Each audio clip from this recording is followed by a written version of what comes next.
Wanted to take a moment to speak with all of you today to answer any questions from the press, as well as to discuss the killing of George Floyd. Mayors can shape events in their city.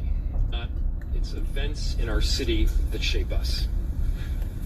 There are precedents and protocols sitting in the reserves of institutions just like this one that will give you about 1,000 reasons not to do something, not to speak out, not to act so quickly. And I've wrestled with, more than anything else over the last 36 hours, question. Why is the man who killed George Floyd not in jail? If you had done it, or I had done it, we would be behind bars right now. And I cannot come up with a good answer to that question. And so I'm calling on Hennepin County Attorney Mike Freeman to act on the evidence before him. I'm calling on him to charge the arresting officer in this case. We cannot turn a blind eye. It is on us as leaders to see this for what it is and call it what it is. George Floyd deserves justice. His family deserves justice. The black community deserves justice. And our city deserves justice. I'll stand for any questions. What about the other I'm sorry, say it one more time. And then the officers killed him. What about the other 3? The evidence that I have before me right now, which I hesitate to speak on in depth, given the fact that I ultimately want a charging decision to move forward, is somewhat limited to the video evidence that is there. And I do not want to get into the fundamentals of different classifications of murder. I do not want to get into the fundamentals of any one specific charge for any one individual. What I can say with certainty, based on what I saw, is that the individual, the officer who had his knee on the neck of George Floyd, should be charged. And I'm calling on Hennepin County Attorney to do that. Do you want to wait this? Hey, Mayor, can we just pause for 1 second? Is the audio okay on the live stream? Okay, all right, sorry. Do you want to wait? I mean, do you need to see the cause of death? We don't have a public cause of death at this point. He died an hour after the incident. Obviously, by saying where you are, you don't need to wait. But could you explain why that's not important in making a criminal charging decision? I'm not going to weigh in on the evidence. I know there's clearly more evidence to come. But I will say that based on what I saw in the video, this is the decision that I am making. Obviously, as not a prosecutor myself. Having talked to Mike Freeman, is he open to this idea? I have relayed my call to action to the Hennepin County Attorney, Mike Freeman. Yes. What do you want to see this officer charged with specifically? I want to see a charge take place. I want to see justice for George Floyd, and me either the evidence, obviously much of which is not out yet, and or a specific charge would inhibit that measure. So again, I want to see the charge of the arresting officer take place, but if we want to see that charge, it would not be wise for me to provide the specifics of a form of murder. And Mayor, would you just repeat the question? Yes, I will. My apologies. Mayor, multiple council members have raised questions about the way police reacted to the protest last night. Where were you during those protests, and what role did you play in determining how police responded to them? Thank you for the question. The question from Liz was, what role did I play in responding to the protests that were occurring last night? And I'd like to speak a little more broadly about this as well. So right now, more than ever, I get the need to protest. I fully understand and appreciate it. People need a way to vent, especially in a time of so much sorrow and anger. And I'm not a parent yet, but I will be soon. And I can't begin to grasp the mix of emotions, of anger, of sadness that so many parents of black children in the city and what they must feel in putting their child to bed.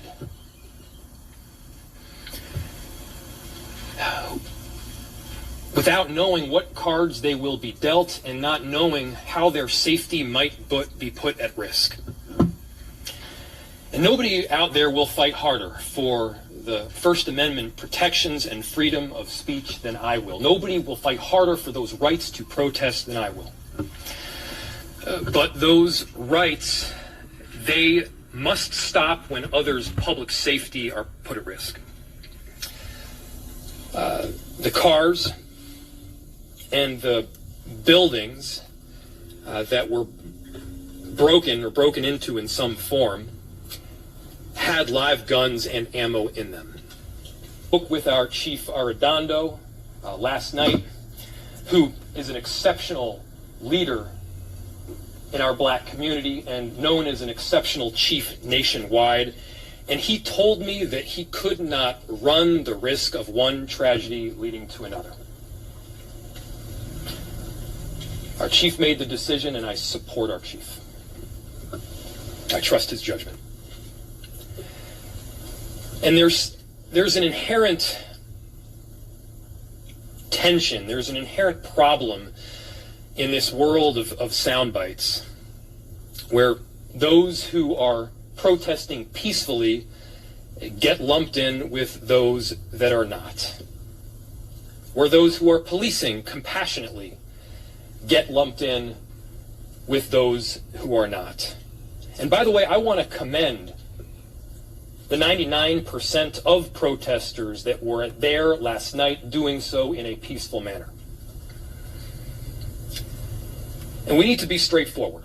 We need to be straightforward and honest with people 100% of the time. We need to continue to be calling on our better angels, especially during this time where one crisis is sandwiched in on another. I'm committed to doing that. Next question. No mayor has ever publicly called on a prosecutor to bring criminal charges against a police officer, at least here in Minneapolis. What went through your mind? What went into this decision to come up here and do what you did? The question was that you stated that no mayor has ever publicly called for the prosecution of one of his or her own officers before, at least in, like you said, in our state. In Minneapolis, at least, as far as we know, yeah. And the question is what?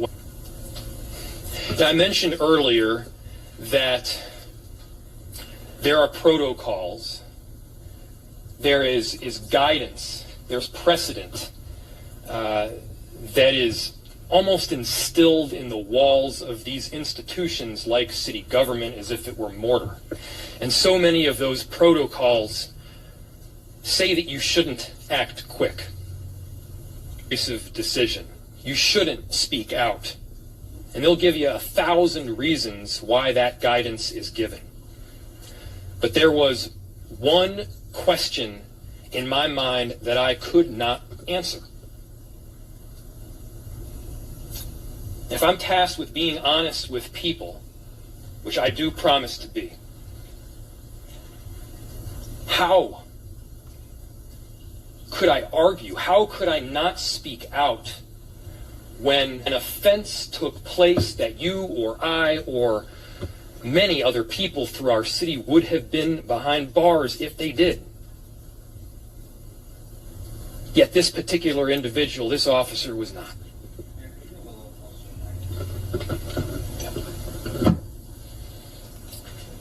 I could not answer that question, and because of that, I felt I had to speak out. And by the way, black men have been put in prison before for far, far less. One of the early police reports from the scene described some fighting, that he resisted arrest.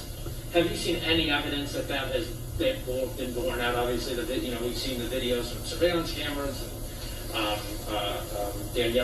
Darnella Frazier's, but we haven't seen anything that would suggest any resistance. Have you seen any at all in any of the evidence you have seen?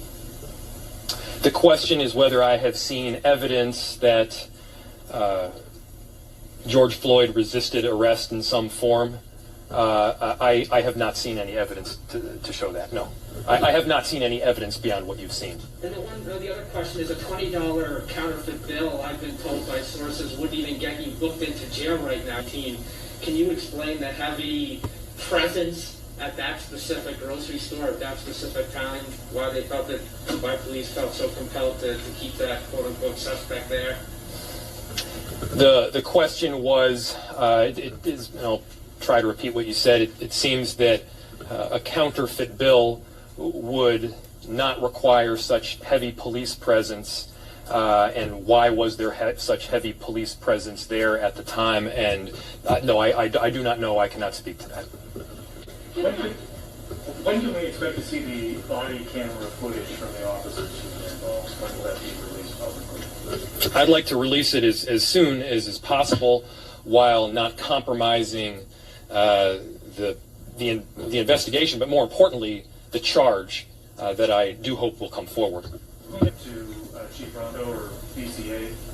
The investigation itself is in the hands of the BCA right now, and actually there are other investigative bodies as well, the FBI being one of them. We're looking at the legal logistics of how exactly that would work, but again, we want to be as transparent as possible. There's every reason to provide the public with the truth. There's also every reason to make sure that this investigation takes place in a way where we can get to a charging decision as soon as possible. You mentioned you were calling on local authorities to charge the officer. Are you taking a position on how federal investigators should handle their portion of this? The question was, so I'm calling on local authorities to make a decision and to come forward with a charge of the arresting officer. The question is whether I'm asking federal authorities to do the same. My understanding is that the charging decision lies with the Hennepin County Attorney. To the extent that I'm wrong, and there is a charging decision that also lies with other bodies of government, yeah, I'm calling on that too. Surely must have a preference then for the body cam footage. I mean, are we talking 1 week? Are we talking 48 hours, 2 weeks? I mean, you don't want to compromise the investigation, but surely you're under pressure and you must have a preference about that. It is a fair question. The question was, what are we talking about in time? Are we talking about 3 days, 2 weeks? Michelle, to the extent I could give you an answer on that, I would. I do not know. I would like that footage released as soon as possible. If we could do so in a way where we could ensure that investigation was not compromised, the charging decision was moved forward with in the very near future, I'd do it right away. And are you confident that Mike Freeman, given how closely Hennepin County prosecutors work with the police and the recent history in prosecuting the MPD, are you confident that that decision will withstand scrutiny? So the question was, withstand scrutiny of who? Can you be unbiased in making a decision about whether Minneapolis police officers should be prosecuted? So the question was whether we can be confident that the Hennepin County Attorney can not have a bias in making a decision about the. I think we've seen a very long history in this country of charging decisions being made that did not do justice to the victims, especially when the potential charging decision was against a law enforcement individual, and even more so when that law enforcement officer was white and the victim was black.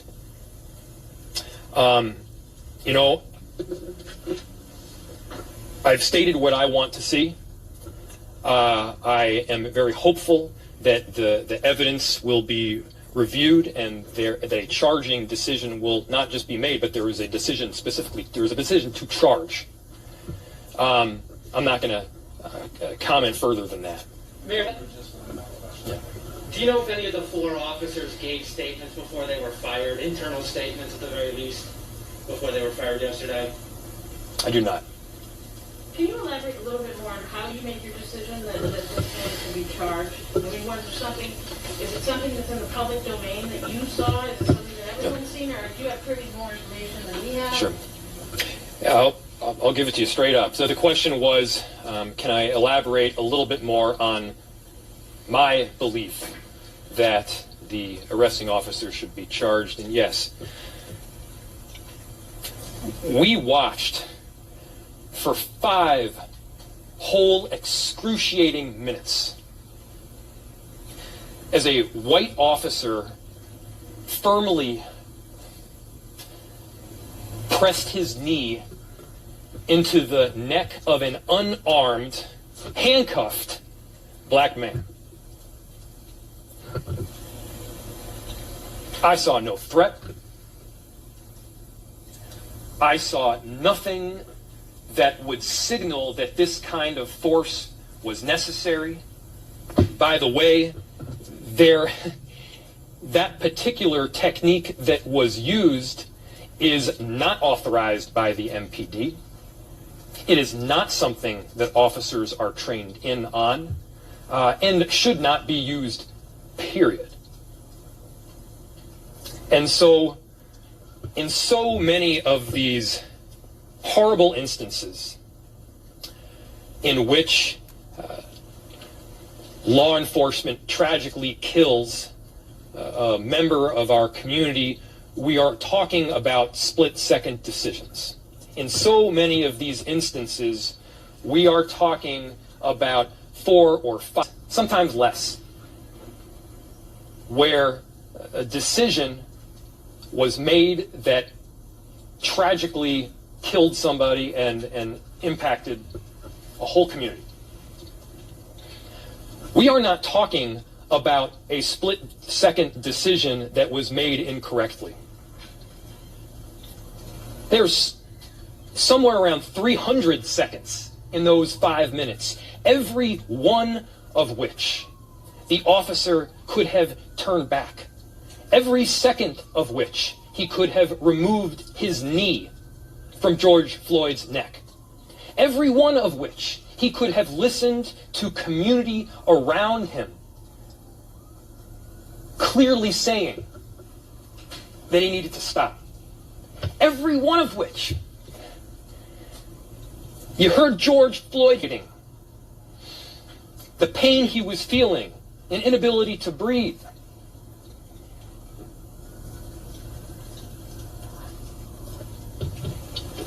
I can't see coming to a different answer there. And I think it's incumbent on all of us to say that. Thank you. Real quickly, have you seen the body camera footage yourself? Have you spoken to any of the officers who responded?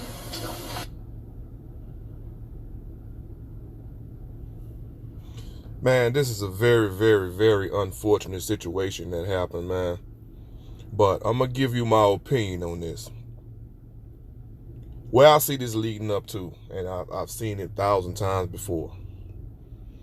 Even though Mr. Floyd, was killed by having the knee of the officer pressed in his neck, constricting his airflow, removing the oxygen from his brain. And I won't be surprised, once again, this is my opinion, I won't be surprised that they will give some type of pre-existing diagnosis to say it wasn't the knee itself in his neck that killed him. He had a heart attack because of heart disease, or it's going to be something that they're going to diagnose him with, which will not to really actually charge him with murder, but charge the officer with manslaughter. We just going to have to see how it come out, man. It's very unfortunate, though, but